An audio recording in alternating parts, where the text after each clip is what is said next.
Okay, punta tayo sa pang-anim na amo ko dito sa Hong Kong. Ang pang-anim na employer ko dito sa Hong Kong ay Western. British family na may anak na lalaki na 6 months old din that time nung pumunta ako sa kanila na nag-interview kami. So, Western couples, ang lalaki ay piloto, siya ay Australian, ang babae ay British, taga London. So, ang anak nila that time ay 6 months old na batang lalaki, napaka-cute, blondie, blue eyes. So, nung nagkakilala kami that time, ay sila ay tumawag sa akin online sa pamamagitan ng Helper's Choice na nag-post ako doon ng aking resume. So, nakita nila ako doon, tinawagan ako, nag-interview kami hanggang sa nagkasundo. So, nagtrabaho ako sa kanila. Ano ang mga naging trabaho ko sa kanila? Taking care of the young boy, and then luto ng pagkain nito, at nung una kaming nagkita, sila ay nakatira lamang sa service apartment. So 3 months sila doon, 3 months akong stay out.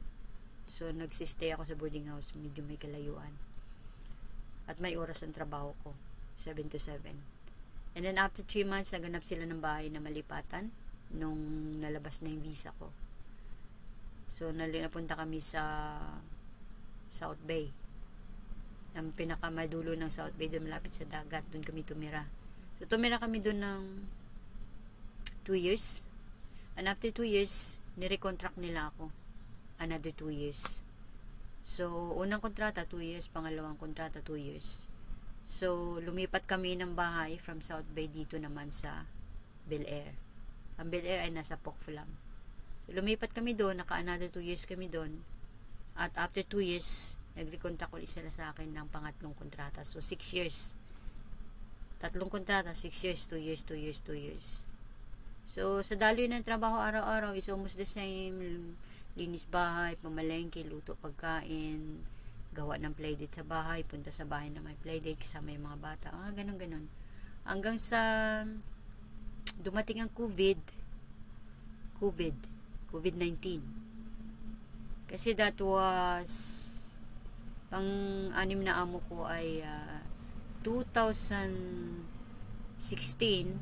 17, 18, 19, 20, 21, 22. Something like that. So, COVID-19. Ito ay nagkaroon ng problema. Kasi COVID-19, since COVID-19 dumating, maraming naapektuhan ng mga trabaho, yung mga piloto, binabaan ng sahod.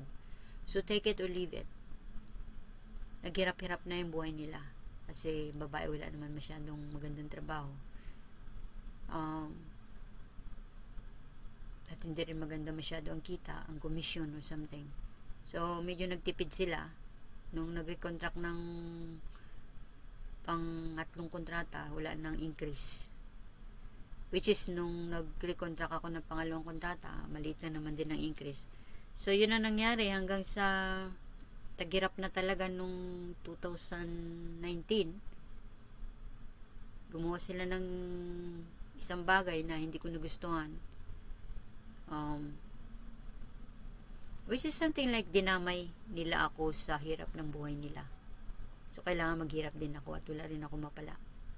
So, hindi naging magandang hiwalay namin dito sa pang-anim na kontrata ko na pang-anim na employer ko na ito. Hindi naging maganda ang paghihiwalay namin. Which is, I love the kids and of course, I love this family, but nauwi sa wala dahil gumawa sila ng bagay na hindi ikabubuti ng bawat isa sa amin. So, yun ang naging, ngayon wala na sila sa Hong Kong, bumalik na sila sa lugar nila. Dahil siguro hindi na nila kaya mamuhay dito, hindi na nila kayang tustusan na pamumuhay nila. At ang pag-aaral ng mga bata ay mahal. So, hindi ko na alam ang nangyayari, hindi ko na alam kung ano nang meron sa kanila ngayon, dun sa Australia, kung saan man sila nandun. Wala na kaming communication kasi ganun kasi yun eh. Ako kasi ganun eh. Pag hindi na maging ganda, why should we still have communication? Wala na, as in cut na. So, ganun lang ang sistema ng pang-anim na employer ko dito sa Hong Kong. That was 2019.